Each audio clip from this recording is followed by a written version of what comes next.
Advaita Gadadhara Shivasadi Gaura Bhakta Vrinda Hare Krishna Krishna Krishna Hare Hare Hare Rama Rama Rama Hare Hare. Hare Krishna. Welcome all of you for daily morning Bhagavatam classes. So today we are going to see two verses. This is the 22 it had bigger purport, so we saw. We'll also see verse number 21. But first of all, we'll go through a brief history of what this chapter is all about. So we are discussing in this canto about this placements of all the planetary systems, where it is, and a little bit of description of them. So right now we are looking from a vertical point of view. First of all, horizontal point of view it was seen, and now we are looking from vertical point of view, which planets are there at what level, and slowly we are going down. And therefore, the name of this chapter is Subterranean Heavenly Planets. So Prabhuji explained in previous class that terrain means this surface of Earth, and subterranean means the other planetary systems which are beneath that. So subterranean and heavenly planets, these are also considered to be heavenly planets, not less than heavenly planets. So we were seeing the placements of moon, sun, earth, how it is there, and below earth. Now the description started. So first of all, it came the planetary system of Atala, where demons reside, where there is so much sense gratification, where people forget everything about the Lord and they are busily engaged. Then below that was Vitala Loka, that is the abode of Lord Shiva, where Lord Shiva remains with his other ghostly devotees, and he also enjoys there, or the ghostly devotees enjoys. Of course, Lord Shiva, he engages in devotional service only. And then below the Vitala, in the last few classes, we are seeing about the Sutala Loka. We saw the description of Bali Maharaj, that how Bali Maharaj, he received Sutal Loka by pure mercy of the Supreme Personality of Godhead. And in last class I covered that what was the pastime, how Bali Maharaj, he got killed in the battlefield with Indra, and then Shukracharya revived him, and then he was able to please the Brahmanas, and by pleasing the Brahmanas he got invincible powers. With that powers he attacked the heavenly planet of Indra, and he won the heavenly planets. He won all the three worlds, and by his fear all the demigods ran away from there. So this is how he attained. And then the mother of the demigods, Diti, she became worried and she started to do the Payovrata as advised by the Kashyap Muni to fulfill her desires. And the Lord himself then appeared as Vaman Dev in the womb of the mother Aditi. And then after that, Vaman Dev, he went to the arena, sacrifice arena of Bali Maharaj, and there he went and he asked, by cheating, he said, just give me 3 steps of land, but then he expanded himself. And there we saw the glories of Bali Maharaj, that even after being cheated, even after losing everything, his consciousness was, how can I serve more? Even though he had lost everything, he had lost all the 3 worlds, but still after that, when Lord was saying, what else you have to give to me? So he was still thinking, what else is remaining in my possession? And he thought, now only my body is remaining, so oh Lord, you take my body also. So indirectly, Lord wanted these glories of Bali Maharaj to be demonstrated in front of the whole world. That look at my devotee, I have taken everything of him. All the material opulence I have taken his friends, family, relatives, all of them have ran down in lower planetary system because of my fear. But still, because even he has lost everything, but in that condition also he is thinking of serving me. So this quality Lord wanted to glorify of Bali Maharaj. And being pleased with him, he said that you have actually lost nothing. I give you everything back. So I make in the next Manvantara, you will be the Indra. And till then you reside in Sutal Loka, which is very opulent, where the opulence is considered to be so high that even demigods, they are aspiring for him, but no one has got the key for Sutal Loka. And personally, Lord himself is present there in Sutal Loka even now today, protecting the gates of Bali Maharaj. And we discussed that how many demons they try to came and enter into the Sutal Loka, but Lord kicked them all out. Like one of the example was Dashkandara. Who is Dashkandara? Ravan, the person with 10 heads. So Dashkandara, Ravan, he also, while conquering each and every planetary system, he appeared at Sutal Loka. And as soon as he tried to enter, Vaman Dev just kicked him with his small, unka chota sa feet, he kicked him, and he was thrown away thousands and thousands of miles apart, and he never thought of coming back to Sutal Loka. So personally, Lord is guarding, that's the glories of Bali Maharaj that we saw. And he also said that even amongst this opulence, you still will be able to remember me. This opulence will not, because generally in material world we see opulence cause forgetfulness of the Lord. But here Lord also benedicted that even though this opulence is there, you will never be able to forget me, and you will be constantly engaged, and you will be using this opulence in my service. Like that. So now we come to the current verses. So just the previous to previous verse, the class which Harishar Prabhuji takes. Can you display that verse? 5:24:19 to 20, two verses back. 20:20. We'll see 20:21 and 22 because they are all related. I'll also open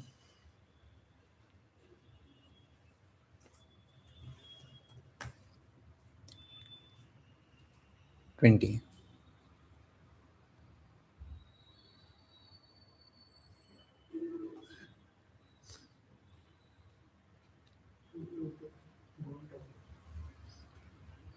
This verse. So here, this verse which Prabhuji took. So past time Bali Maharaj was going on, and suddenly glorification of holy name comes.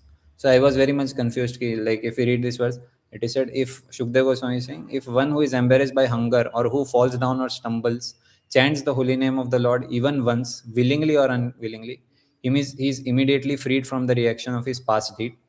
Karmis entangled in the material activities face many difficulties in practice of mystic yoga, and others endeavor to achieve the same freedom. So I was confused कि बलि महाराज का past time चल रहा है, suddenly how come the glorification of holy name of the Lord came? So let's try to understand what is the science or significance of this verse, why it is put in the middle of that. So a question may be raised that Bali Maharaj, maybe he got Sutal Loka because of his charity. Like it is said in the scriptures that if one performs charity even to an unqualified Brahmana, he gets twice in return. And then if he performs the charity to a very, very qualified Vedagya Brahmana, then he receives 1,000 times back. So, and here Lord came himself in the form of Brahmana. So an ordinary karmi's mind will work in such a way that he will think, oh, this is a karmic reaction. Since he has given in charity to Lord the three worlds, then because of that charity, maybe Lord has given him Sutal Loka. So people with material mindedness think like that. This might be a karmic reaction. They don't see the point of view of devotion. So for that purpose only, this Shukdev Goswami is specially mentioning these three verses, clarifying the doubt of people that it is not actually the karmic reaction. And we'll see how. So Shukdev Goswami, he's saying in this verse that even if someone chants the holy name of the Lord inattentively, still he is freed from all the material fruitive activities, and he's comes to the point of liberation. We see the example of Ajamil and many other who just chanted Namabhas, not even Shuddha Nam. Even they got liberated from the cycle of birth and death. So that is power. That is the power of just Namabhas of the Lord. So Namavas itself is so powerful that it breaks the bondage of karma. Then here what to speak about Bali Maharaj, who has given other three worlds in pure devotion. So how can you say that the act of Bali Maharaj was a karmic reaction, since he performed it in pure devotion? Because ideally the result should be, if someone has performed such a devotional act, even if someone gives a little flower or fruit to the Lord, it is in pure devotion, then it is said he is considered to be liberated. He is not to be under the bondage of material karma. And here, what to speak about giving a leaf or flower? Bali Maharaj has given the three worlds. So how can you say that the result of giving three worlds to the Lord in pure devotion is that he has got only Sutal Loka? No, he has got remembrance and mercy of the Lord. So here Shukdev Goswami is indirectly saying that even Namabhas destroys the karma. Then how can you say that this was a karmic transaction? That Bali Maharaj gave the three worlds and in return he got Sutal Loka. So that he is clarifying here. So next verse, can you show? Verse number 21. So there also he is clarifying this same point.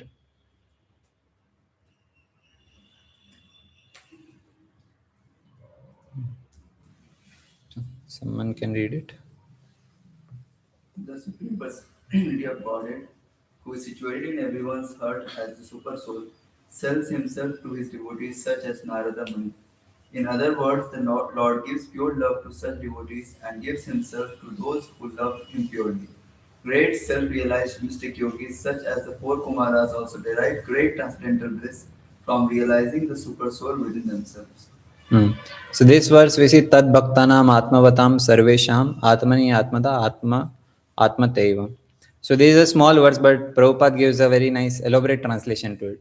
So because such verses are not easily to be understood by our mind, like we may take out our own meanings.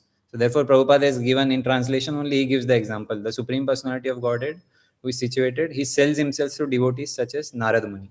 So he Tad Bhaktanam and the Atmada, the second last term, Atmada, that is related. So Atmada, what is the meaning of Atmada? Atma means self and Da means gives. So one who performs such a devotional act, what happens? Lord gives himself to such a devotee. He does not give just mere material opulence or sutal loka, but he gives himself to such devotees. And therefore, Lord himself, he is standing as doorkeeper of Bali Maharaj. He has sold himself to Bali Maharaj in the return of his charity of three worlds. So therefore, here also he is proving that the Lord, the transaction, it was not on the karmic level, but it's on pure devotional level. So Atmada, we have seen many terms like that, like Varada. What is the meaning of Varada? Vara is the benediction, and the means one who provides or one who gives the benediction. In Ekadashi also we have no Mokshada Ekadashi, Putrada Ekadashi. So like that, Atmada, where Lord gives himself.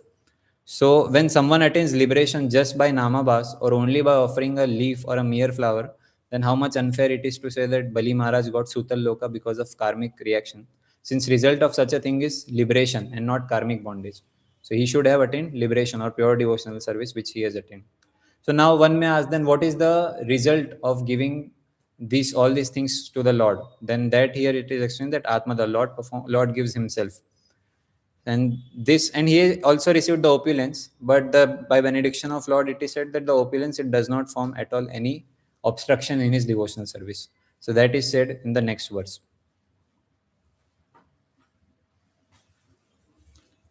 So the Supreme Personality of Godhead did not award his mercy to Bali Maharaj by giving him material happiness and opulence, for these make one forget loving service to the Lord. The result of material opulence is that one can no longer absorb in mind his Supreme Personality of Godhead. So again, Shukdev Goswami is saying that it is not the material result which he got, that the planet of Sutal Loka. If that much he has got, then that would lead to forgetfulness of the Lord. But it did not happen with Bali Maharaj. So therefore, he has got something more, that is pure devotion service and constant remembrance of the Lord. Actually, who was the one who was at loss? Loss किसका हुआ इस transaction? Shukracharya तो है ही, and more loss हुआ इंद्रा का. Even though it is said that Indra got the three worlds, but then Bali Maharaj already predicted that now since he is getting the three worlds, he will for sure forget you and he will again and again commit offenses at your lotus feet. So actually, Lord was not as merciful to Indra as he was to Bali Maharaj. Even though Lord appeared as brother of Indra and as a so-called enemy of Bali Maharaj, but still here Bali Maharaj got much more mercy, because Indra, he is not a pure devotee to the level of Bali Maharaj. So since he was a mixed devotee, he got something of his level. He got the opulence. So and Bali Maharaj, since he was at the level of pure devotion, he got the pure devotion to the Lord. So this is inconceivable mercy of the Lord. He is appearing as enemy of Bali Maharaj, but still he is giving him the highest benediction. So all this is inconceivable mercy and pastimes of the Lord. So in this 22nd, in today's class, we will focus how material remuneration is never the true mercy of the Lord. If someone receives material benedictions or opulences from the Lord, it is actually not the true mercy of the Lord, because it creates forgetfulness. So let's try to see on this point of Prabhupada from the purport. We'll see many of the examples. So let's study it as a case study. So to find a practical example, let's turn to the pages of Chaitanya Charitamrita. So Chaitanya Charitamrita, there is a very nice pastime of Gopinath Patnaik, which we saw in the retreat also. So Gopinath Patnaik, he and his five brothers, they were all eternal associates of the Lord. But by arrangement of the Lord, sometimes they also are bewildered, and sometimes they also engage in some of the not very good activities. Like Gopinath Patnaik, he was a revenue collector under Pratap Rudra Maharaj in one of the places. But what he used to do, he used to waste king's money for his own purpose, for his own sense gratification. So what happened once, he had to pay the debt of 200,000 kahanas, or that small conch shells, जिससे हम खेलते थे ना, कोड़िया बोलते हैं हम गुजरात में. So that much he had debt, 200,000, that is 2 lakh kahanas. So he was called by king कि भाई अपना debt कैसे पूरा करोगे तुम? So at that time he said that I have some horses, I'll sell that horses. अभी के लिए उतना ले लो, and then as soon as I'll collect more and more money, I'll slowly I'll clear all my debt. So the son of king, there was a prince, and he was good in estimating the values of horses. So he said, okay, I'll go and I'll estimate the value of horses, और उतना हम पैसा उतना का घोड़ा ले लेंगे, और will and rest of them will collect it ton by ton. So वो घोड़े लेकर के आया, and prince जानबूझकर what he did, he gave a lesser price for the horses, and this Gopinath Patnaik, he got very very agitated. Now this prince had a habit. He had a habit of shaking his head, looking up and down. It's a habit that some people have, that इधर उधर देखते हैं, ऊपर देख के मुंह हिलाते हैं. Occasionally they keep on doing, even while speaking they keep on doing. So now he pointed on to his that habit, and he said कि मेरे घोड़े तो ऐसे हरकतें नहीं करते, तो उनका मोल क्यों कम कर रहे हो? Why are you reducing the price of my horses when my horses they do not have this problem? तो उनका मोल कम नहीं होना चाहिए. So like that, and prince became very very angry and agitated at this comment, and he went to Prataprudra Maharaj, and he said he put false accusations against Gopinath Patnaik, that उसने ऐसा बोला बोला कभी नहीं देगा पैसा, and all false accusation. And then he said, let me put him on chang, that is a device for killing a person. That is very very bad kind of death. Like what happens, a person is being thrown from the top, and downside there are swords, sharp swords are kept, and then the person will fall directly at the swords, and in such a bad condition, pitiable condition, he will die. So he raised him on changa, and he said that मैं तो खाली डराने के लिए ले रहा हूँ. And then he put him on changa, and later what happened, all of them started, they went to Chaitanya Mahaprabhu that your devotees are being placed to changa. Like that, messengers were coming again and again disturbing Lord Chaitanya. Lord Chaitanya was saying, अरे मैं क्या करूँ, I am a sannyasi, what can I do in this purpose, in this case? And then slowly they arrested whole family of Gopinath Patnaik, like Vaninath Rai, Ramanand Rai, everyone was arrested. And everyone, they were simply chanting the names of Krishna, and they were remembering the lotus feet of Lord Chaitanya. So after that, what happened? Pratap Rudra Maharaj came to know कि ऐसा कुछ हो रहा है, and they said immediately release all of them. And they were finally released, and Lord Chaitanya के पास भी खबर पहुंची कि they are been released. Now Lord Chaitanya, after some time when he was in talks with Kashi Mishra there, so he was saying that I am fed up here, I want to go to Alalnath. So why you want to go to Alalnath? Because here I am a sannyasi, but here for all these material things they are disturbing me. How can a sannyasi be among such people? So I am going. I have decided I'll go from here. And Kashi Mishra pacified. No, there is no need for going. For you, you need not take care. See, today only Lord Jagannath only saved him. So you need not worship. Maybe next time, even if Gopinath Patnaik does, Lord Jagannath will only take care. So you don't worry. You stay here only. And then Pratap Rudra Maharaj, every day he used to come to Kashi Mishra to serve him. He used to serve him very very menially. उनके पैर दबाते थे, and all menial services he used to do. So at that time, Kashi Mishra told that I have a disturbing news, that Lord Chaitanya is planning to leave from here.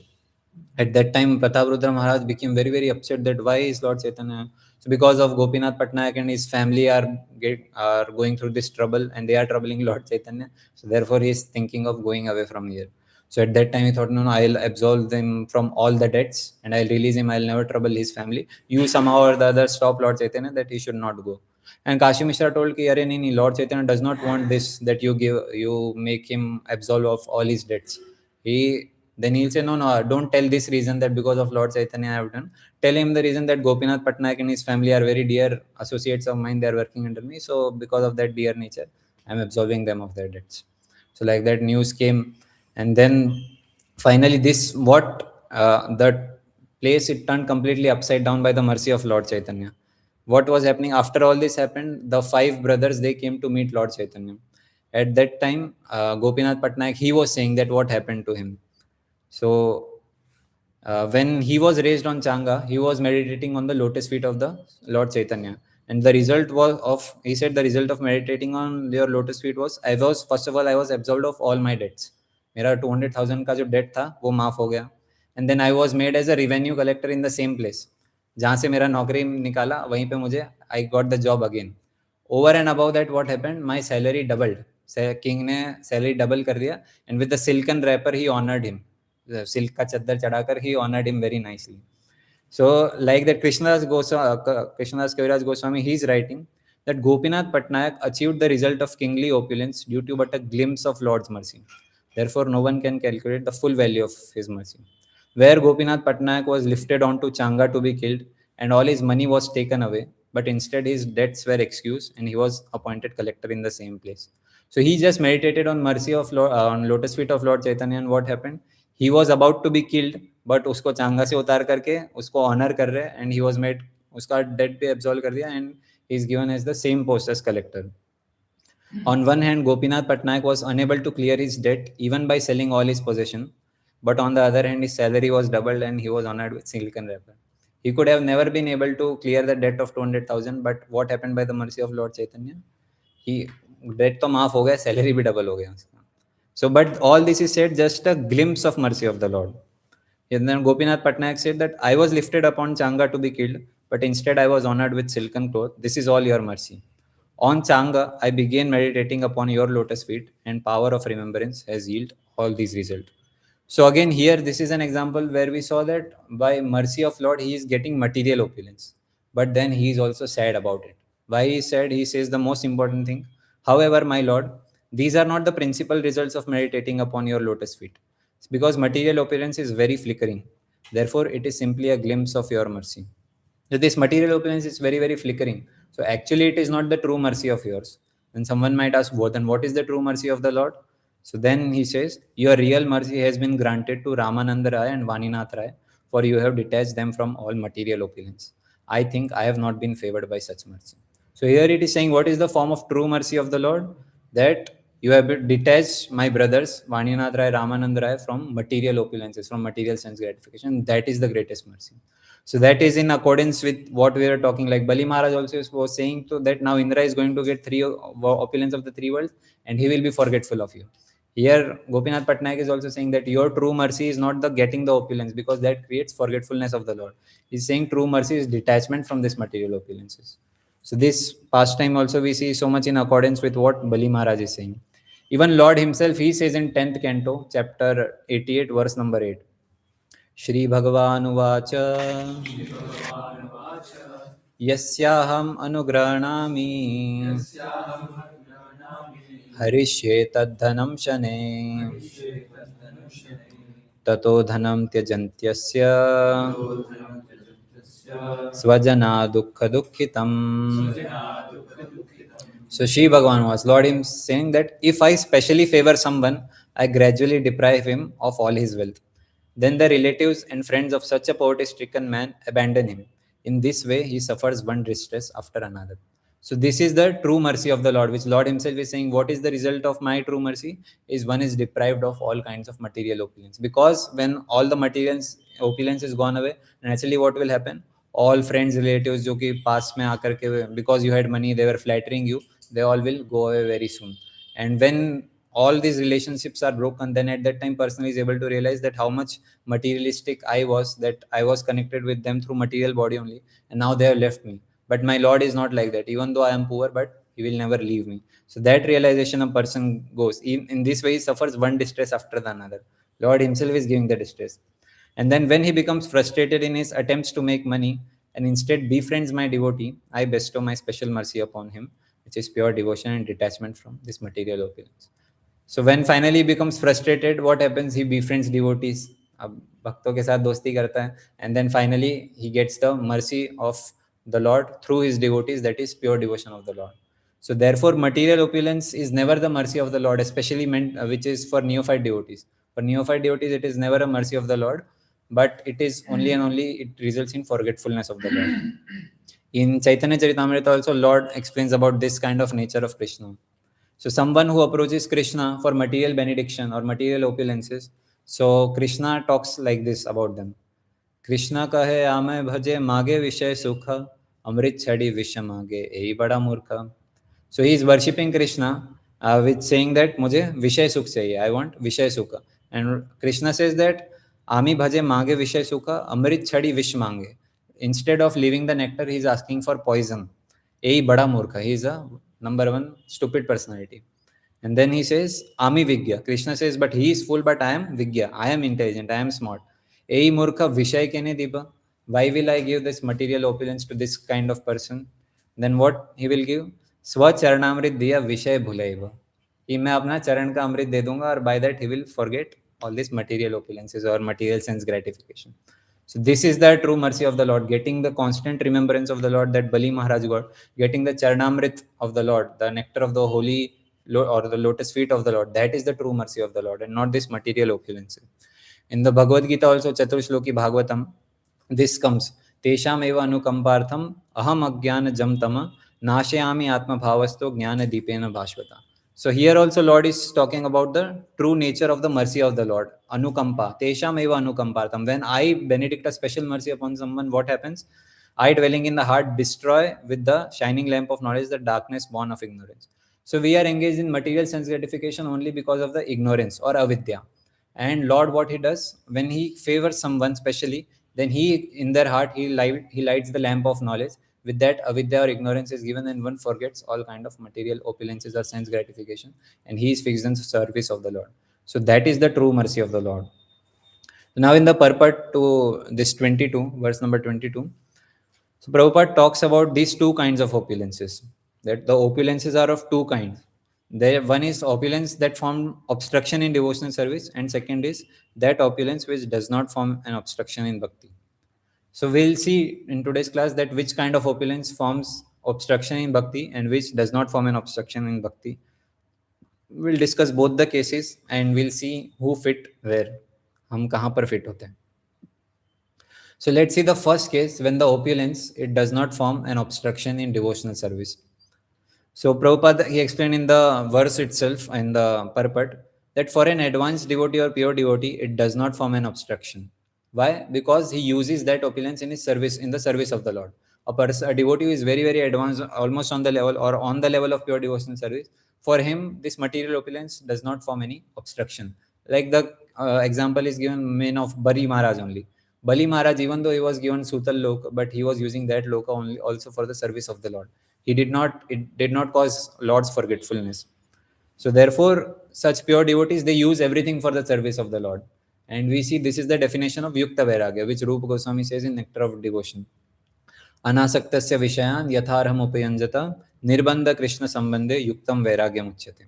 So when one is not attached to the material objects or opulences, but at the same time he accepts everything in service to the Lord or in relationship to the Lord, then that is actual vairagya or yukta vairagya, Rupa Goswami says. And one who says that, Arey, sab kuch material hai, tyag do, give up money, give up opulence and all these kinds of things, such a vairagya is falgu vairagya. That is not the true renunciation. True renunciation is when you are using all the material opulences in the service of the Lord. And we see this very famous pastime of Sanatan Goswami and Radha Madan Mohan deity. So there by that also this same thing is proved. Like Sanatan Goswami, he went to the house of a Grihastha and there he saw a very beautiful deity of Radha Madan Mohan. And then Radha Madan Mohan, he said, he came in the dream of Sanatan Goswami that you take me. And he came in the dream of family, that family, Grihastha family also. And he said that you give my deity to Sanatan Goswami. Now I want to be worshipped by him. And then Sanatan Goswami initially was refusing that how can I take a DT? DTs के इतने rules and regulation होते हैं. I have to offer nice opulent food stuff to you. And I am a sannyasi. I am a beggar. I go from door to door and I beg. I eat only dry chapatis. बस dry chapati खाता हूँ मैं. How can I offer that to you? But then Radha Madan Mohan said that that's fine. I will eat whatever you give me with love and devotion. मैं खा लूँगा कुछ भी खा लूँगा. But तुम लेके चलो मुझे. So Sanatan Goswami agreed. So like that, he took the deity and he would travel continuously. Wherever he would go, he would offer dry chapatis to the deity. Now we know it's the deity of Krishna and he prefers a lot of opulence. So one day he said to Sanatan Goswami that, क्या daily dry chapati दे रहे हो? ज़्यादा नहीं मांग रहा, बस थोड़ा नमक तो ले आओ इसके साथ. Just bring little bit salt also this time. And Sanatan Goswami was very, very alert. कि नहीं नहीं नहीं, I am a renunciant. अभी तो तुम नमक मांग रहे हो, कल बोलो घी लगा के ले आओ रोटी पे, कल बोलोगे सब्जी भी ले आओ कोई. So like that your demands will keep on increasing, but I am a renunciant. So sorry, मैंने पहले ही बोला था मेरे यहाँ खाली ड्राई चपाती मिलेगी. So but you are supreme personality of Godhead. If you want something, you can arrange it for yourself. तो आप चाहे तो अपने लिए अरेंज कर दो. डीटी से मैं अपने लिए अरेंज कर दूँ, आपको कोई दिक्कत नहीं है. हाँ, आप कर दो अपने लिए जो आपको अरेंज करना है. So what happened after some time, there was a very, very wealthy merchant who was used to do the business of salt. नमक का business करता था. उसका boat वो लेके आ रहा था, but फंस गया. It got stuck in the middle. He was not able to come out. And therefore, the Radha Madan Mohan deity, he took the form of a small cowherd boy.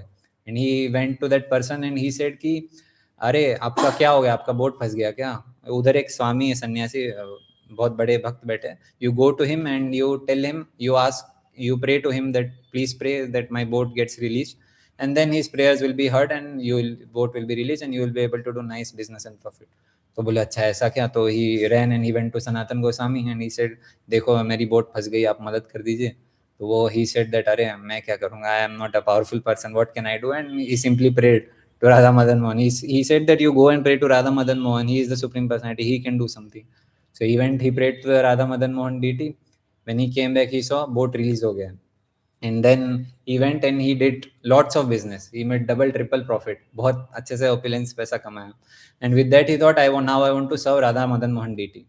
I want to use this money in service of the Lord. So Sanatan Goswami said, okay, then you can. He did not say, he did not reject it कि opulence में तो दूर रहता हूँ पैसे, but he used it in service of the Lord. So material opulence when used in service of the Lord, it does not form an obstruction in devotional service. That is being proved with this. Like Sanatan Goswami, he said, okay, you build a very nice temple, and therefore we see that temple, massive temple made of red sandstone, that is made by Sanatan Goswami, is Radha Madan Mohan deity. और वहाँ भगवान को सारा घी में लगा हुआ भोग मिलता है. Not, he does not get only dry chapatis, but he get all kinds of chapan bhog there. Even the pastime of Rupa Goswami comes. That Raja Man Singh, when he came and he told Rupa Goswami, I want to build a nice, beautiful temple for our Radha Govind Dev. So at that time, Rupa Goswami also, he did not say that, मैं पैसों का क्या करूँ, I'm a renunciant. But he said, okay, I'll use this in service of the Lord. And he took possessions from Raja Man Singh and he built the beautiful Govind Dev temple. So therefore, we see that our acharyas, they never reject this material opulence, but they use it in service of the Lord. This is the concept. And like that, there are so many examples in Srimad Bhagavatam. Like one of the example is of Dhruv Maharaj. So Dhruv Maharaj, he began his tapasya for getting the opulence even greater than Brahma, than his greater grandfather. Brahma se bhi zyada bada opulence kingdom I want. And then when he did tapasya by the instruction of Narad Muni, when he was gradually purified, and when Lord came in front of him for darshan, at that time he said this verse. He said, Sthanabhilashi tapasi stitoham tvam praptavan deva munindra goyam. Sthanabhilashi. Like, what was my abhilash? To get a sthan, to get a big kingdom, huge kingdom. And then tapasi stitoham. With that mentality, I set for tapasya. But then what happened?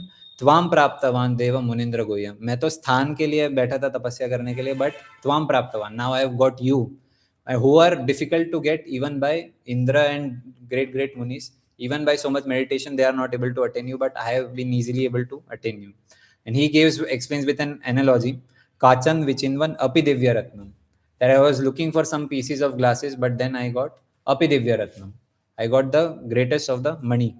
And then in this last line, he's talking about his detachment. Swamin Kritartosmi Varam Nayache. I've got your darshan now. I do not want anything. Varam, I do not want any other benediction for this. So he was purified so much. Initially he wanted a big kingdom, but by his devotion service he was purified so much that now he is saying that आपका दर्शन मिल गया बहुत है. Now I do not want anything else. स्वामीन कृतार्थोस्मि वरम न याचे. And later, but still, Lord ने जबरदस्ती उसको दे दिया ध्रुव लोका, and he felt repentant. But still, Lord gave him all the kingly opulence. But was he distracted by that opulence? He was never distracted. So even in Bhagavatam, that specific chapter comes that Dhruva Maharaj goes back home, back to Godhead. So therefore, the chapter name itself implies that the opulence which was given to him, it did not form an obstruction in his bhakti.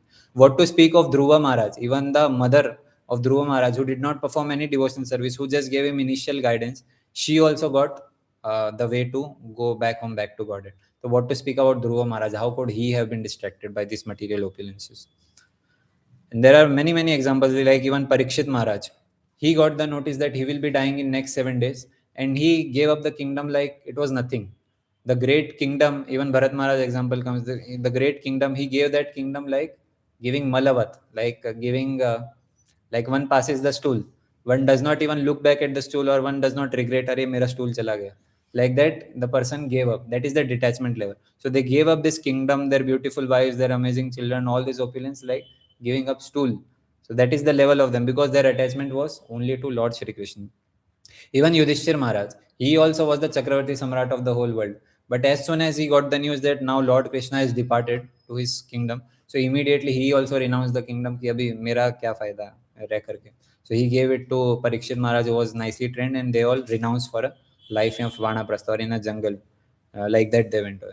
So like that we see so many examples of our acharyas, examples from Srimad Bhagavatam, where they had also opulence, but it did not form an obstruction in their bhakti. Rather, they used this opulence for service of the Lord. Even our Srila Prabhupada, how much opulence he got during the final 10 years, lakhs and lakhs, crores and crores of rupees, but all of them was used only for service of the Lord, printing books, establishing temples, expanding the Krishna consciousness movement. Never ever he was little bit also entangled in that ki paisa mil gaya, so I'll use it for my own thing, because they are on the level of pure devotional service. So it never forms the obstruction in their devotional service. But now let's come to little bit down at the level of sadhaka. About sadhaka, that is the second case which Prabhupada says, that when opulence, it forms an obstruction in devotional service, or how opulence becomes an obstruction in devotional service for especially sadhakas. And the topmost example is that which we discussed today is also that of Indra. Indra, here also he got material opulence, and Bali Maharaj is already predicted he will commit offenses, and he committed offenses twice against Krishna.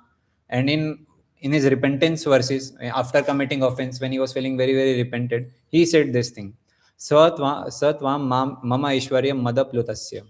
I committed all these offenses only due to what? Mother. Mother means pride, pride of whatever opulence which I have. So because of opulence, I am again and again becoming forgetful of your true nature, that you are the supreme personality of Godhead, and because of that, I am committing offenses again and again. So for him, this opulence was forming an obstruction because he was not performing pure devotional service. The one who is not on the platform of pure devotional service, if an opulence is given to him, it is for sure that he will be deviated, he will be distracted. That is the power of Maya, that is the power of opulence, and we all know at what level I am. So one should be very careful. Hmm? Indra. Hmm. So like that, and therefore Kunti Maharani, she also prays in her prayers that Janma Ishwarya Shutashi Edaman Madapuman Na Eva Rahati Abhidatum Vai Tvam Akinchana Gochara. That Janma Aishwarya Shuta Shri, these four opulences a person have. Janma means a good birth or a high parentage.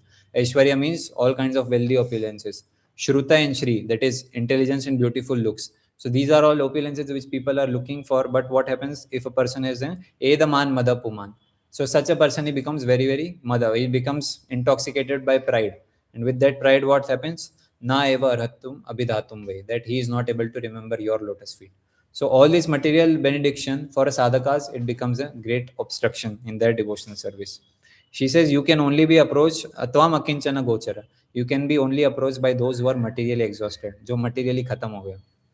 And then example of Nalkumara and Manigriva also comes, that they were also mad after the opulence of their father. So much so that when Narad Muni came in front of him, they did not care about paying any respects to him, but rather naked okay वो dance करे. Even the Mataji जो उनके साथ थे, they were little bit shameful and they covered their bodies, but they were completely shameless fellows. So because of their opulence, they were also madly intoxicated because of their opulence, and therefore they deride pure devotees and the Lord. And the pastime of Daksha also comes.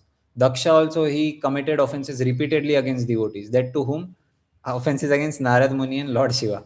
मतलब top most वैष्णव को पकड़ के उनके against offences किया. नारद मुनि के खिलाफ offence किया था during the when he was again and again he was making his sons as sannyasis. So at that time he said, अरे why are you making them sannyasis? First उनको गृहस्थ आश्रम का आनंद चखना चाहिए. Then when they will be materially frustrated, then they can go for renounced ashram. Why directly you are pushing them? So I curse you. बार बार तुम इधर इधर ही रुके हो ना इतने दिन से, इसीलिए मेरे सन्स को ब्रह्मचारी बना रहे हो. Now I curse you that at any place you will not be able to stay for more than 2 or 3 days. Like that, something on these lines he cursed him. And therefore Narad Muni took it as a benediction. Up to now I can freely go everywhere and preach. And then he offended Lord Shiva also many times, because Parvati or Sati was favorite daughter of Daksha, or favorite daughter he wanted to give to the best person, but he thought that Lord Shiva is the worst of all. He is not even the category of demigods, because वो भस्म लगा के चलते इधर सांप होता है. So he had all ghostly qualities, and he said मेरी प्यारी बेटी को. So he had always envious against Lord Shiva, and therefore he committed offense again and again. And because of that offenses, his head was removed and goat ka sir lagaya, which was very very embarrassing for a personality like Daksha. So he suffered a lot because, so such a people who get opulence. Daksha also, it is said, when he first time offended Lord Shiva, he got lot of opulence. He was made the chief of Prajapatis. Why like that? Devotee को offend किया तो तुरंत material opulence मिलता है. That is also true. Why? Because अभी उसको, जैसे कि अभी मुझे किसी को मारना है, I want to kill someone, तो मैं उसको फर्स्ट फ्लोर से फेंकूंगा, तो उसके हाथ पैर इतने नहीं टूटेंगे, he will not be killed, maybe थोड़ा बहुत लगेगा उसको. बट देन मैं उसको ऊपर ले जाऊं और 6th फ्लोर से फेंकूंगा, then for sure he will die, for sure he will suffer a lot and he will die. So direct Daksha को उस time punishment देते तो maybe he would not have suffered, but then he was raised to a materially very very high platform, and when he was thrown from that platform, that was a more greater punishment for him. So therefore when someone offends a pure devotee, so immediately first thing happens is material opulence उसका बढ़ जाता है, and then when he gets more and more intoxicated with pride, he commit graver and graver offenses. Like that he is badly entangled in the loop of offenses, and at some point of time जब offenses का घड़ा भर जाता है, he is thrown away and he is in a very very bad pitiable condition. Even hellish conditions cannot be equivalent to such a person. So for such people, for sadhakas, for neophytes, this opulence does this thing. They become proud when the power and position is given to him, and they commit offenses again and again, and they are so therefore sadhakas need to be very very careful about handling these opulences. We are not to the exam level of Rupa Goswami, Sanatan Goswami, who can use all their opulences in service of the Lord without getting deviated even a little bit. So one has to be very very careful. Even how opulence become an instruction, an obstruction in devotional service, it is proved in conversation between Parikshit Maharaj and other sages. In Shrimad Bhagavatam, first canto only this pastime comes. When Parikshit Maharaj, he was cursed, so immediately he renounced everything and he went to the bank of Ganges and he thought, now I will fast till death. At that time, सारे sages को पता चल गया कि भागवतम आने वाला है. तो even though they were lying in different parts of the world, सब उस time पे उस जगह पे पहुंच गए. So Prabhu ji was saying in this class कि कितना अच्छा networking था. ना अभी फोन होते हुए भी इतना डिस्कनेक्शन होता है, and at that time since they are all realise sages, सबको पता चल गया now Bhagavatam is about to spoke. So great great sages from everywhere they came, like the names are mention, like Vashishtha was from Treta Yuga, Parashar, father of Vyasa, even Vyasdev, Narad, Brigu, Devala, Vishwamitra, all these munis, they all were gathered together in the place where Bhagavatam was about to be spoken. So at that time, Parikshit Maharaj, when he saw all these great rishis, he became very very happy, and he gave them proper seats, he gave him proper respects, and he, with his humble words, he tried to pray to them. The fortunate king said, indeed, we are the most grateful of all the kings who are trained to get favors from the great souls. Generally, you sages consider royalty as refused to be rejected and left in a distant place. So first of all, he was thanking them. He thank you. You are all great rishis, and you have come to bless me. And why it is such a greater benediction? Because rishis like you, they don't even look at materialists like me. So Parikshit Maharaj, in his humility, he was saying, because kings are generally considered to be greatest materialists, because they have the greatest opulence in the whole world. सब कुछ उनके under है. They have so many wives, king, money, riches, everything they have. So therefore, kings are considered to be the greatest of the materialists. So therefore, you said that आपने मेरे पे कृपा की. You sages don't even look at us, or you think Prabhupada explains in this that you consider royalty as refused to be rejected and left in distant place. तो आप तो हमारी तरफ शक्ल उठाकर भी नहीं देखते, but still you have done so much mercy that you have come today to give benediction upon me. So Parikshit Maharaj, of course, is pure devotee, he is saying in his humility, but the point which we learn is that the renunciants are very very far from material opulences. That is the general rule. Even greatly advanced people, they are also very very careful about it, and therefore Lord Chaitanya also, he was very careful of not meeting whom? Pratap Rudra Maharaj, because a sannyasi is never to be meant to be associated with kingly person, because kingly persons are to be considered greatest materialists. So therefore, even though he was a pure devotee and Lord knew, but still to set an example, he never ever associated with Pratap Rudra Maharaj. But again, mercy flew in the form of devotees of the Lord. When Lord Chaitanya, after the Jagannath festival, he danced full day and he was very very tired, and he was lying, his transcendental feet was paining. So therefore, at that time, Pratap Rudra Maharaj came in disguise and he was massaging his feet and he was singing Gopi Geet for pleasure of Lord Chaitanya. At that time, Lord Chaitanya inquired, "Arey, you are singing so beautifully, you are nicely massaging. Who are you?" At that time, he said, he was confused what to say, and then he said, "I am Das Das Anudas." So he did not directly tell, if Pratap Rudra Maharaj bolenge to he will again reject me. So he said that I am servant of your servant of your servant, and he continued massaging, and Lord Chaitanya smiled, very happy with the answer. So like that, by mercy of the devotees, he also got the service of the Lord. But the point for us that is to be noted is renunciants are very, very far from all these kinds of material opulences. So all these pastimes substantiate that sadhakas like us, they must be very careful of not being carried away by such opulences. Now we see opulences are also of many kinds. Like there are 6 opulences. It's not that only by wealth or money you will be distracted. There are 6 kinds of opulences like knowledge, beauty, strength, fame, renunciation. All these form an obstruction in bhakti. So we'll see how knowledge also forms obstruction in bhakti. So the topmost example for this, the in the Shastras that come, is of Roma Harshana Sutta. So Roma Harshana Sutta, he was a direct disciple of, किनका disciple थे? Vyasdev. He was Vyasadev, literary incarnation of the Lord. Directly उनके disciple थे Roma Harshana Sutta. So he had studied all Vedas and Puranas under personal guidance of Srila Vyasadev, the literary incarnation of Lord, of God, and he imagined himself to be the greatest sadhus. So knowledge to accumulate कर लिया, a lot of dry knowledge he accumulated, and because of that he was started to thinking that he is the greatest of all sadhus. So therefore, when Kurukshetra war was going on, Balram went for a pilgrimage yatra. He बोले, I want to stay away from all this war condition. He went for a pilgrimage yatra. He was visiting various places. So he came to this ashram also. So there, all the great sages who are almost on the level of advanced devotees, pure devotees of the Lord, as soon as they saw Lord Balram is coming, they all got up from their seats. But because of his pride, this Roma Harshana Sutta, he did not get up from his seat. And the result which he got was also fascinating. एक grass का blade उठाया, and with that he killed Roma Harshana Sutta. Lord Balram killed Roma Harshana Sutta. Now externally it is seeming to be a very heinous task कि बस respect नहीं दिया तो भगवान को गुस्सा आ गया और ब्लेड के ग्रास से मार दिया. But at subtle level, this is a very deep pastime. So Lord Balram, he saw that he had studied all Vedic literatures, even in under the guidance of Vyasadev, but still he is so unfortunate that he is not able to understand the purport of it. The purport of it is devotional service to the Supreme Personality of Godhead. He is not even able to respect me. So उसकी इस body का क्या फायदा जिसमें इतना pride है? So let me just take away this body and give mercy to him. So that was the thinking. Because personality of Godhead, he whatever task he performed, there is always mercy hidden in it. It's not that क्रोध में आके गुस्से में आके मुझे respect नहीं दिया ऐसे करके मार दिया. But his point was only to bestow mercy upon Roma Harshana Sutta, and for that only he did that. So he is the topmost example that how accumulating dry knowledge, which is also one of the opulence, it causes an obstruction in bhakti. And there was this very famous Jagannath pastime also. So once there was a very great scholar, very learned scholar. So he had also studied all the Shastras very vigilantly, very nicely. And in Shastras, one line came that those who take Jagannath or the darshan of Lord Jagannath even once, they attain liberation. और वो देख के वो बेविल्डर हो गए. He got completely बेविल्डर्ड कि अभी तो मैंने पढ़ा लिबरेशन के लिए इतना मेहनत करना पड़ता है, इतना तपस्या करना पड़ता है, और इधर लिखा है लॉर्ड जगन्नाथ के एक दर्शन से one becomes liberated. How is it possible? No I don't trust him. So again, what was the point of his knowledge when he could not even trust the words of the Shastras? इतना knowledge था, but he did not had any trust on that.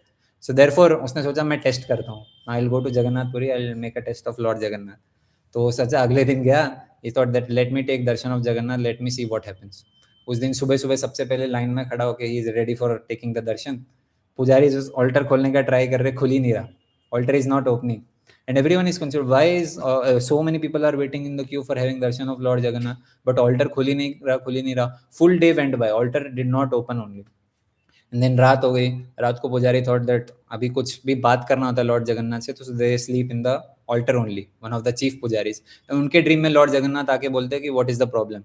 So the pujari slept, and then Lord Jagannath at night he came in the dream, and he said there is one very pride and arrogant scholar. He has come outside the door, and he is thinking that getting my darshan person will not get liberation. So now since he was there, I did not give my darshan, because I will never give my darshan to this such a proud person who has studied the scriptures, but all of it is dry knowledge. He does not even have conviction even on this word or statement. तो he said you announce, अगले दिन announce करो कि जब ये चला जाएगा तभी सबको दर्शन मिलेगा. So when he will leave, at that time only I'll give darshan. So next day पुजारी announce कि हाँ ये scholar कौन है, नाम कौन है, ये scholar नाम का कौन है. तो scholar raised his hand कि हाँ पूरे audience में से. अगले दिन भी audience came and they were ready to take darshan. Morning पुजारी is announcing कि who is that scholar. So he said हाँ मेरा ही नाम है, मैं ही हूँ. So he said that come here, I want to talk to you. Lord Jagannath has a message for you.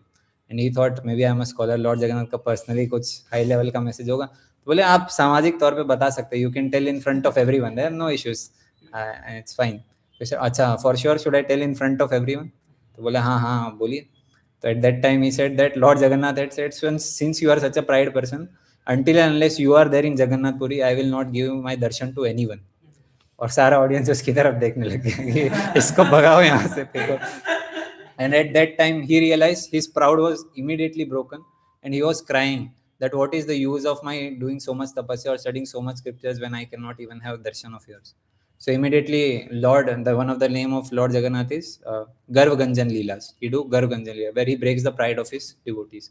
Even to such a person who is dry knowledge, who is a person who is observed in dry knowledge, he gave mercy to him. And then when he cried piteously like that, the Lord Jagannath altar kola and he gave darshan to him. So this is very, very famous pastime where knowledge becomes the obstruction. But Lord Jagannath is extremely merciful. We cannot comprehend his mercy. To such a person also he is giving mercy. So like that, this knowledge also becomes opulence. And then the strength.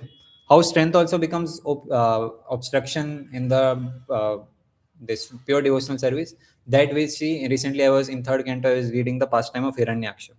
So this Hiranyaksha, he was very, very powerful personality. Everyone feared from him. No one was able to give him a tough fight in one-to-one duel. So he was proud कि अब मैं किसके पास जाऊँ लड़ाई के लिए. So at that time he went into the deep oceans. He traveled for hundreds and hundreds of years, it is mentioned, and he came to the abode of Varun Dev, because Varun Dev is considered to be one of the strongest demigods. So he came and he asked him ki, "Oh Lord, please give me a fight, a challenge with you." So at that time, Varun Dev, he knew that he is much, much more powerful. So at that time, Varun Dev used his tricks. He said that, "See, मैं तो old आदमी हूँ, I am an old person. What fight I can give to you? But then there is one equal opponent to you. He is very, very powerful, much, much more powerful than you." मुंह पे बोल रहे हो उसके, much, much more powerful than you. And warriors like you, they are nothing in front of him, and they also praise his strength. Like that is instigating. And furthermore, he is saying, once you will engage in battle with him, you will lie down flat dead, and your body will nothing but it will be a feast for dogs and jackals. Shwa Shringala Bhakshana, like it will be a feast nothing for dogs and jackals. उससे लड़ने के बाद तेरा ये हाल होगा. Like that he directly instigated Hiranyaksha. तो हिरण्याक्ष बोले हाँ तेरा लोकेशन बताओ जरा उसका. तो he said कि हाँ अभी वो गर्भोदक्षाय ओशन में he is lifting Bhumi Devi up, so you go there. And then as soon as this Hiranyaksha, he saw that the Supreme Personality of Godhead की बात है, but this is a boar. He's an amphibian animal. What amphibian beast? What he will fight in front of me? Like that, he went on blaspheming the Lord for a very, very long time. But Lord was indifferent. Even though Lord was feeling bad, he was not feeling bad because he इतना गाली दे रहा है, कर्ज दे रहा है, but he was feeling bad. Why? Because he is committing offenses against me, and this living entity will be forever go against me. So therefore, he was feeling bad, and he could have also fought immediately. But then he saw that Bhumi Devi, she is very, very fearful. So his priority was मेरी devotee अभी घबराई हुई डरी हुई, so first let me place her, then one to one इसको देख लूंगा मैं. And then he placed the Bhumi Devi. Then the fight began between Hiranyaksha and Varadev. Very, very amazing fight. Description is very, very nice. That comes in Srimad Bhagavatam. I will not give full description, but I will tell you at the end what happens. So fight चल रहा है, and at the end बहुत fight चला है, and सब डरे हुए कि शायद भगवान हार तो नहीं जाएंगे. ब्रह्मा उधर से बोल रहा है कि प्रभु finish the fight very soon. Now dark muhurat is going to begin, in which demons become very, very powerful. So please finish him off. And looking at this, well, Lord smiled and he said, ठीक है चलो, now I'll finish the battle. And उसको कान के नीचे एक बजाया. Exact it is given that root of the ear. At this point बजाया, and he was flat dead on the ground. And it is said that even after he was dead, the bodily luster of his, it did not fade away. Luster still remains. Generally, it is said that when soul leaves the body, luster of the body goes away. Immediately, body becomes pale. But for Hiranyaksha, it did not happen. And I was confused. अरे ऐसा कैसे होगा? And then Prabhupada explained in the purport that why? Because he had got the spiritual touch of the Lord. Spiritual touch मिल गया. Just because of that, his body became effulgent. And this comes in Putana pastime also. When Putana was killed, her body also became effulgent, and when they were burning her body, अगरबत्ती जलाने का खुशबू आ रहा था, some sandalwood or some अगरबत्ती. So सब सोच रहे generally when a body is burnt, very bad smell comes. But body of Putana, when it is burnt, अगरबत्ती का smell आ रहा है, very, very sandalwood की अगरबत्ती का smell आ रहा है. So that it happened due to because she got the touch of the Lord. So here Hiranyaksha, even though he was again and again told that his Supreme Personality of Godhead, no one can fight with him, but he was so much mad in his opulence of his power that he also derided the Supreme Personality of Godhead and tried to go one-on-one fight with him. So, and he was also destroyed. And other opulences also like wealth, fame, and beauty, they also form obstruction in devotional service. Therefore, Lord Chaitanya Mahaprabhu in Shiksha Ashtakam, he prays, "Na dhanam, na janam, na sundari." कुछ नहीं चाहिए. Then what do you want? मम जन्मनि जन्मनेश्वरे भवतात भक्ति रहे तो की. I only ask for your causeless devotional service. So by all these examples, we realize that for advanced devotees, all these things does not form an obstruction in their devotional service. but for sadhakas one need to be very very careful about dealing with those opulences. Since we are also like that, so much opulence is there, this house itself is so much opulence, and then so much wealth itself comes, then how one has to be so very careful that he should not be distracted by all these things. And in this regards, there is a pastime which we recently saw. There is a conversation that comes between Parikshit Maharaj and Shukdev Goswami. So this is the pastime of Rishabh Dev. So there, this Parikshit Maharaj, he asked the question to Shukdev Goswami that Rishabh Dev, he was the incarnation of the Lord. He was fully qualified in all the mystic powers. But still, when he was going through so much trouble, why did not he use his mystic powers? Because he is on the level of pure devotional service. He is acting as a pure devotee.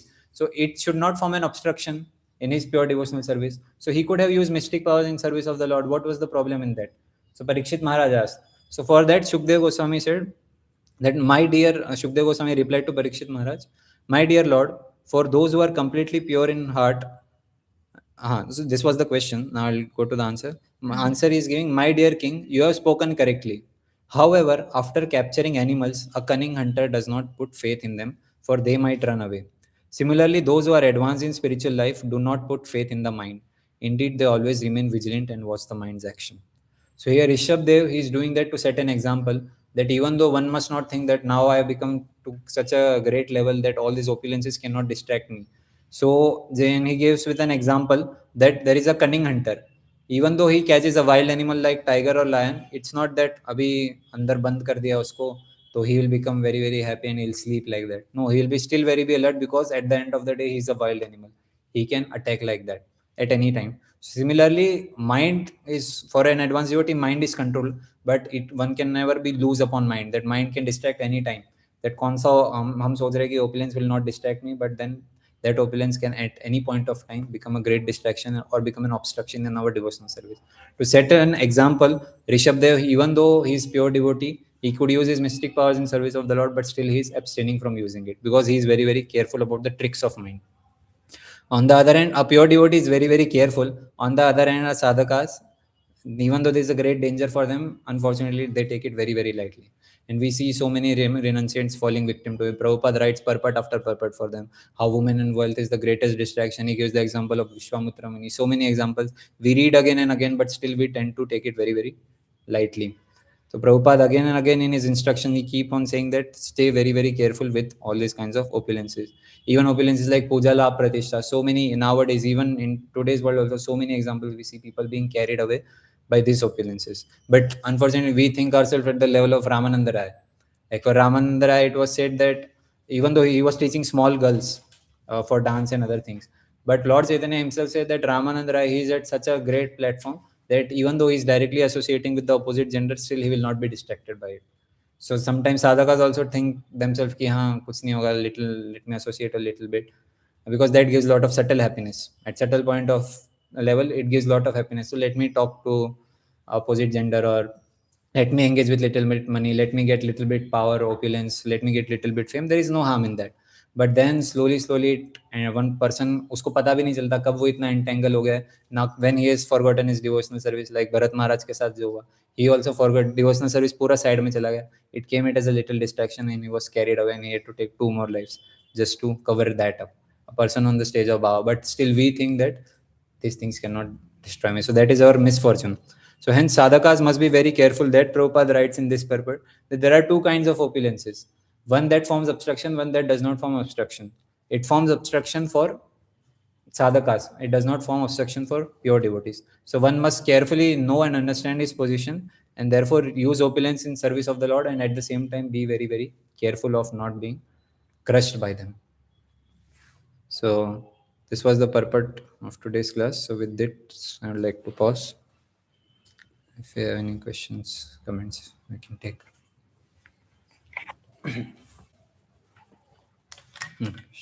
Harish, you think what wonderful is. Prabhuji, you give the example of Chaitanya Mahaprabhu not meeting Pratapputra Maharaj because he was like a king and he is supposed to be a materialistic.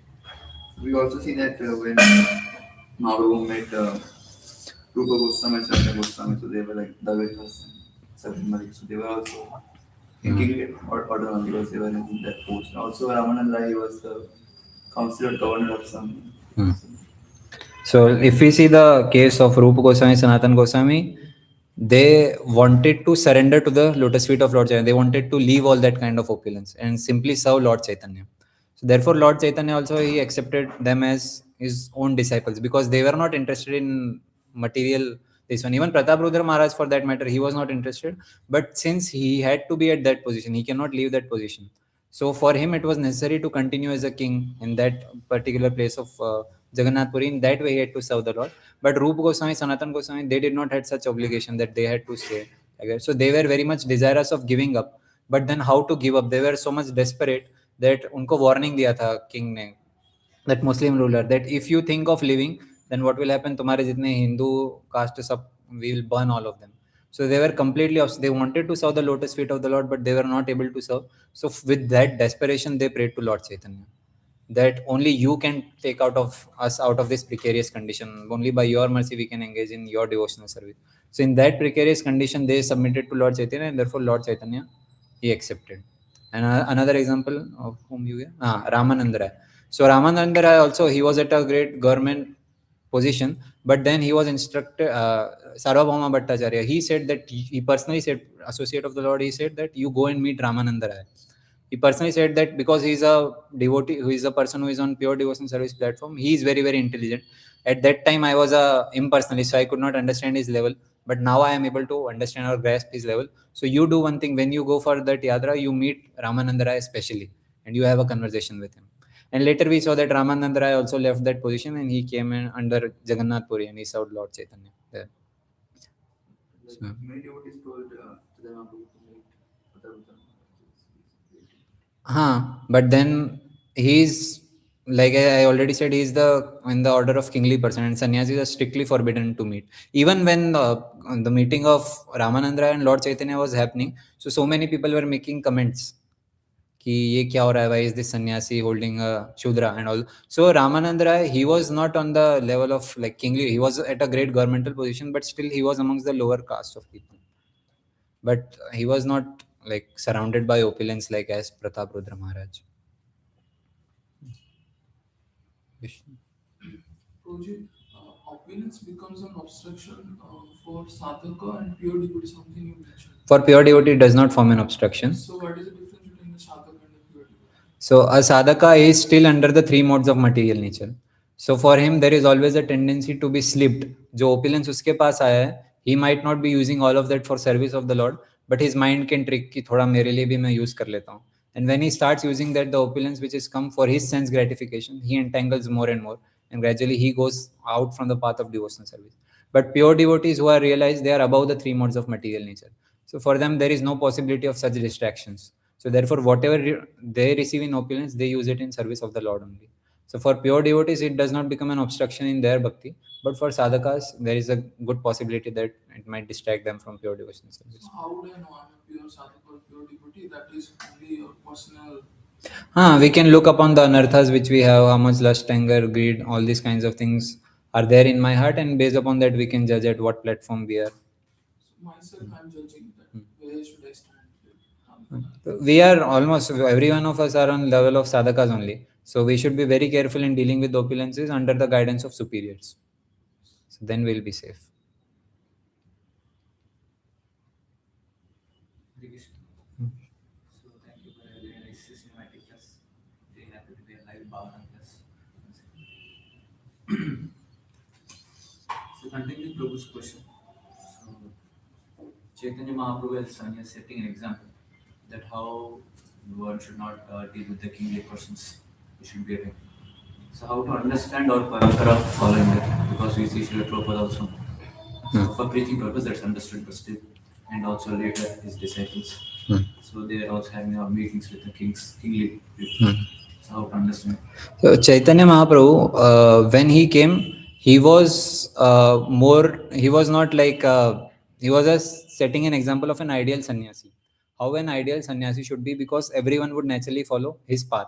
Oh Lord, the Chaitanya Mahaprabhu is associating with them, and they would create bad names or bad examples. So for him, it was the ideal character of a sannyasi which he should follow. And we see so many pastimes that even though when he wanted to follow, his devotees did not allow him to follow. Like Sarvabhauma Bhattacharya, when he invited for the feast, And he's saying, सन्यासी कैसे खा सकता है इतना? So at that time, अरे आप गोवर्धन में बैठ के इतना खाते हो, अनियोर करते हो, आप पुरी में बैठ के इतना खाते हो, तो what is this for you? So these pastimes also we see both the pastimes. We see when where he is acting as a strict sannyasi, where he should not be disturbed, and other pastimes he's also getting subservient to his devotees and doing the things which a sannyasi is not supposed to do. So both of the pastimes have something to reflect upon. That he is proving that he is an ideal sannyasi, and here he is proving that he is subservient to his devotees. So we see variegated pastimes like that. So Prabhupada also in his instruction, he says very, very careful. But then that was the time of urgency where he had to deal with them. Like Rupa Goswami, also Sanatana Goswami, they were given the preaching task. Chaitanya Mahaprabhu personally did not have the preaching task, even though he went everywhere and he made devotees, but he did not personally have preaching task. He gave them to these Goswamis that you do the preaching task, you write the literatures, you find all the excavating places. So in doing that, they naturally had to deal with the opulence. Even Jiva Goswami, he had to deal with a lot of political minded people to protect Vrindavan. But for them, since it was a task service of the Lord, they did it, even though they were renunciant. So therefore, we see sometimes there are some contradictory pastimes, but both of them they are being performed to tell some kind of different learning for them. So here in mode of urgency, same mode of urgency, Prabhupada also for preaching purpose, he said that I could do anything. Perform at 100, more than thousands and thousands of children only for service of the Lord. So like that, we see the mode of devotee is little bit different. Since they want to preach the glories of the Lord, they can go to any extent for that. But at the same time, in their instructions, they also tell about to sadhakas that you should be very, very careful because you are a sadhaka. So like that also, Prabhupada for in purports also he says, but for us now, everyone, we need not do that kind of that now so many, at that time no one was there. Now so many brahmacharis, so many renunciants are there. So not everyone need not deal with the upper kind of upper class of people. So there are few who can deal and with restricted dealings, and others can simply engage in devotion service in their particular matha or ashram. So not everyone need not do that. Some people have to do just for propagating the service of the Lord. So one more point which you mentioned that so when a person commits offense to the Vaishnava, so generally he is given more offerings and then he is thrown down. So is it compulsory it should happen like that? It actually depends upon the gravity of offense.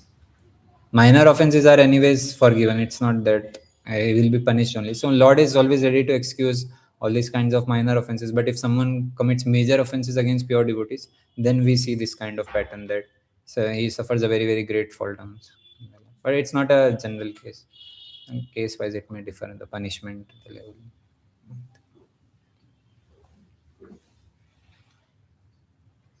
Okay. No more question. Okay, we'll stop. Granthraj Srimad Bhagavatam ki, Jagat Guru Srila Prabhupada ki.